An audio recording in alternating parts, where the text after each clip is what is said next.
Welcome back to Avengers No Surrender. Today we're going to be covering 6, 7, and 8. And when we last left off, the Challenger and the Grandmaster had moved the planet Earth to some other location in the universe so that they could put game pieces on the planet and have the Lethal Legion and the Black Order fight it out to decide which one of them was going to be the ruler and become the Grandmaster. Well, it turns out that the Challenger has a hidden piece on the game board. Someone who glows green, someone who's angry. But can the Avengers stop this assault on their planet and save the day?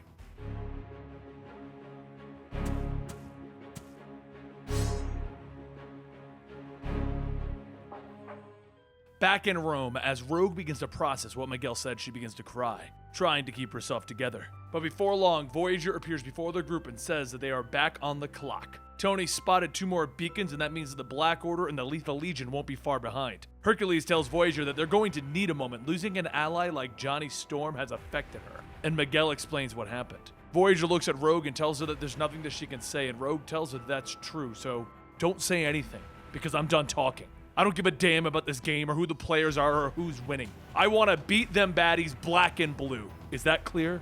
Jane Foster then asks where the villains are supposed to gather, and Voyager tells her that the beacons were spots in New Mexico and Antarctica. Roberto wanted to bring everyone, but Rogue tells her no, she's going now. It's time for the Avengers to live up to their name. Tony radios to Sam the location of the next beacons, and just as Sam says that they're going to regroup now that they are down a member, Robert tells him to hang on. It feels like he's about to, but before he can say another word, he groans as his body reverts back to normal human form. He grunts and says, "Ever since Hydra screwed with my Hulk genetic plugin, the dang hour of power has been getting shorter.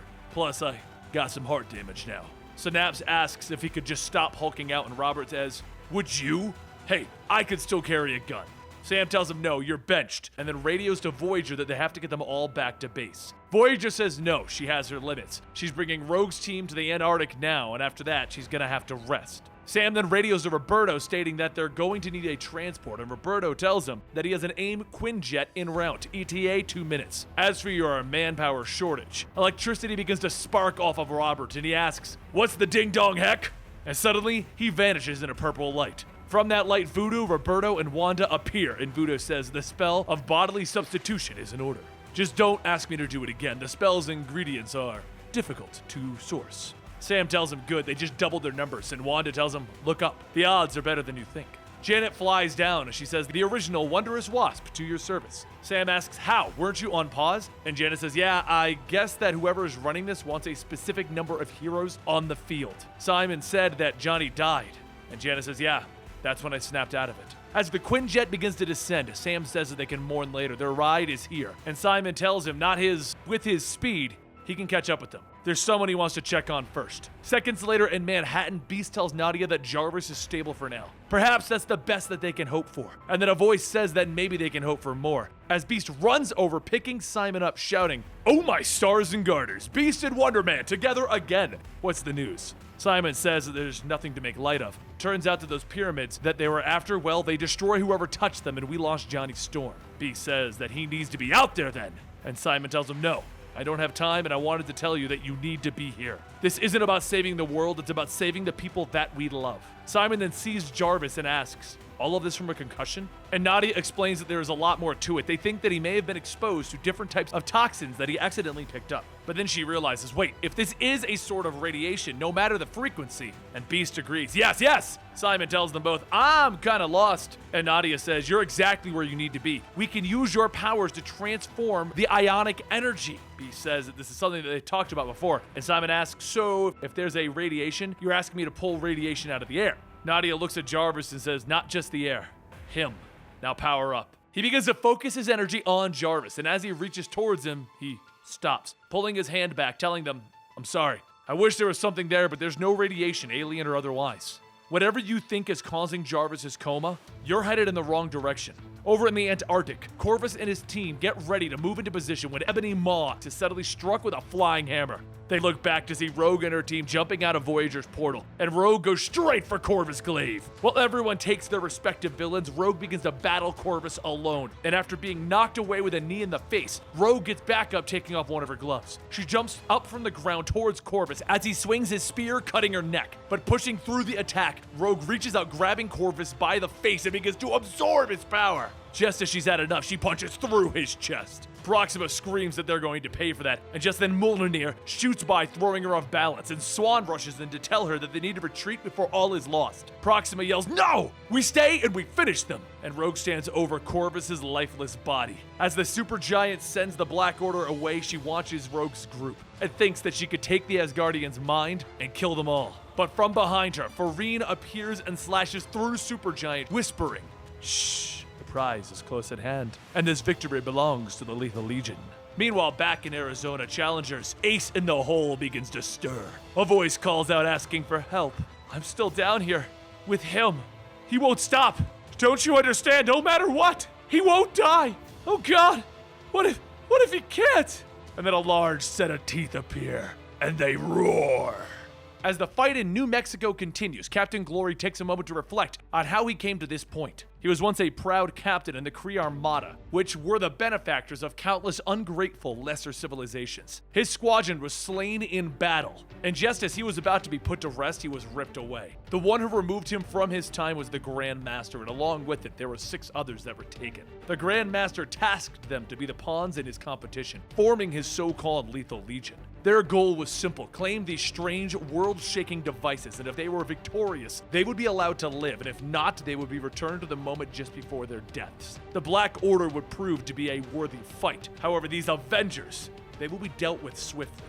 But while the Avengers try to fight off the Lethal Legion, Metal Master mentions to the Grand Master that he ordered them to capture the pyramids, but there was nothing about encasing it in iron. As Metal Master begins to wrap the pyramid to avoid anyone else from touching it, Wanda grips down on his mind, asking if the Grand Master is the one behind this. What sort of sick game does he want us to play? What is our part in any of this, and what are we doing? Wanda throws Metal Master against a building, and Metal Master pulls himself out, asking, "You haven't been told? Oh, this will be delicious." Back at the Antarctic, Rogue stands over Corvus Glaive's body, still having his powers absorbed into her mutant ability. She says that she's not going to say that she's sorry. Not after what happened to Johnny. Jane tells her that she knows that look well. Revenge won't heal the wound that she wears. Voyager tries to reach out and comfort Rogue, telling her that his skin is cracked but Rogue tells her it's fine, this is what she does, and in doing so, she'll be able to see some of Corvus's thoughts. A being returned him to life for a game. They were here to collect these pyramids and win a battle against the Grand Master. The Grand Master and the Challenger, the Lethal Legion and the Black Order, both trying to score points with Earth as their arena. It really is a damn game to them.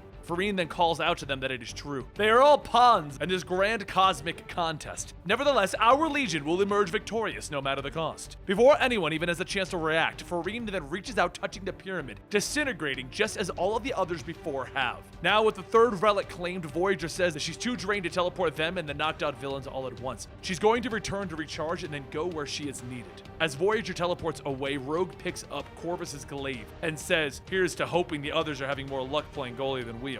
A short while later, back at the Avengers Auxiliary Headquarters, Tony Ho asks Voyager if there's anything that they can do for her. She's looking white as a sheet.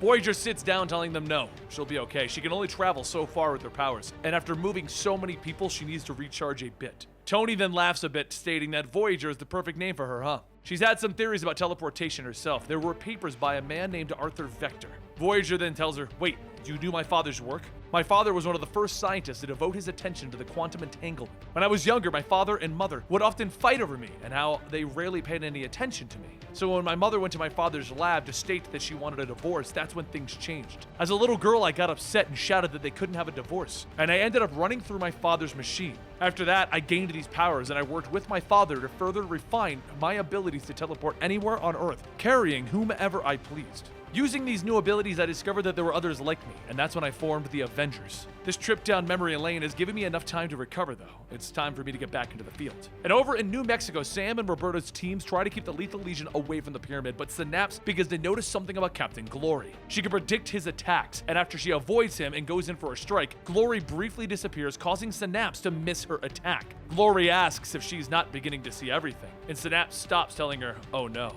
Sam flies down asking what's wrong, and Synapse tells them that it's the secret that they've been holding. We really are just obstacles in their contest. Sam then asks, "What do you mean by contest?" And Synapse goes on telling him, "I'm not sure what the stakes are, but the Grand Master, he pulled together the Lethal Legion." Metal Master then calls out that that's right, and the Challenger summoned the Black Order to do the same. Grandmaster moved your entire planet to liven up the game board with chaos. But while everyone is focusing on their opponents, Glory then tells Mentacle that this is the perfect time to do what they discuss, send him in. Mentacle begins to concentrate, and suddenly one of the Blood Brothers begins to feel something push him. Using her telepathic abilities, Mentacle begins to launch the Blood Brother towards the pyramid, forcing him to reach out and touch it. But the twang of several arrows being launched can be heard, and then there's an explosion just before the Blood Brother can grab the pyramid. Everyone looks back to see Hawkeye and Red Wolf standing there, and Clint tells everyone to fill him in on what's going on. However, what everyone doesn't know is that the Challenger's ace in the hole is starting to come into play, and he's as angry as ever.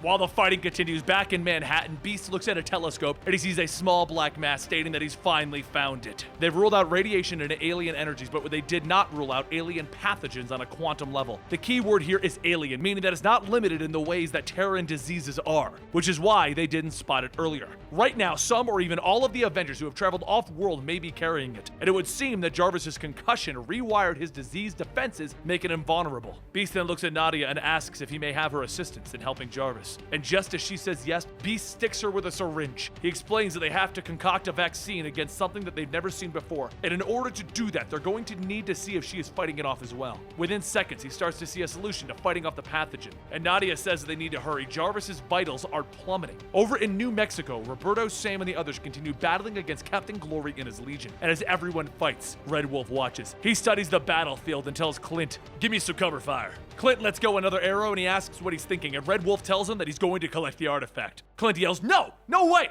You know what happened to the torch. If you touch it, you're gonna die." Wolf smiles and tells him, "No. If I vanish from this place, I will find a way back. You've known me longer than anyone else. Trust me on this." Clint tries to come up with a reason, but he sighs and simply says, "Damn it." As he grabs an arrow, he tells Wolf that there's an opening coming up, and when he gives the word, break right. Wolf begins running forward as Clint readies himself, and just before the Blood Brothers can grab Wolf, an explosive arrow hits one, allowing Wolf to easily dodge another. As Wolf runs, Sam looks around asking what he's doing, and Clint tells him, "Trust me on this." Once Wolf's fingers touch the pyramid, his body disintegrates, and Sam shouts, "We could have stopped the Legion without..." But Clint stops him and tells him that Wolf didn't want to take the chance. He's right. Now with this pyramid out of play, Sam asks, "When did you get so callous? First killing Banner and now this? That man was your friend." Clint fires off another arrow, telling him, "No, he wasn't my friend. He was my brother and he gave me his word. Red Wolf is not dead." Meanwhile, in the cosmic game room, both Grandmaster and Challenger look up at the scoreboard, with the Challenger grunting.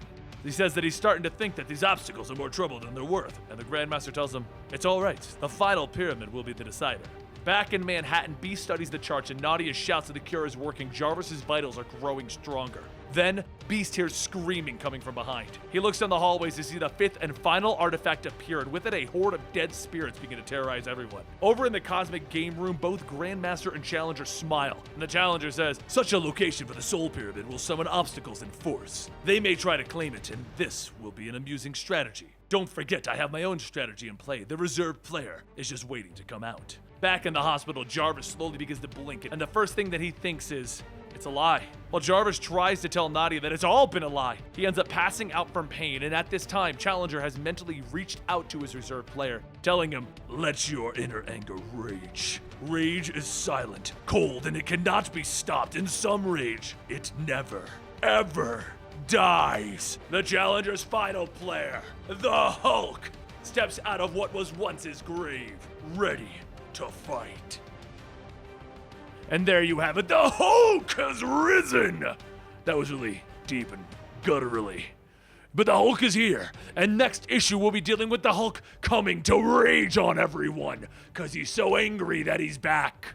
I hope you guys are enjoying this story. Let me know in the comments down below what you've been thinking about Avengers No Surrender. And don't forget to go check out our Discord community talking about your favorite comic books. I will see you next week, right here, when we don't surrender!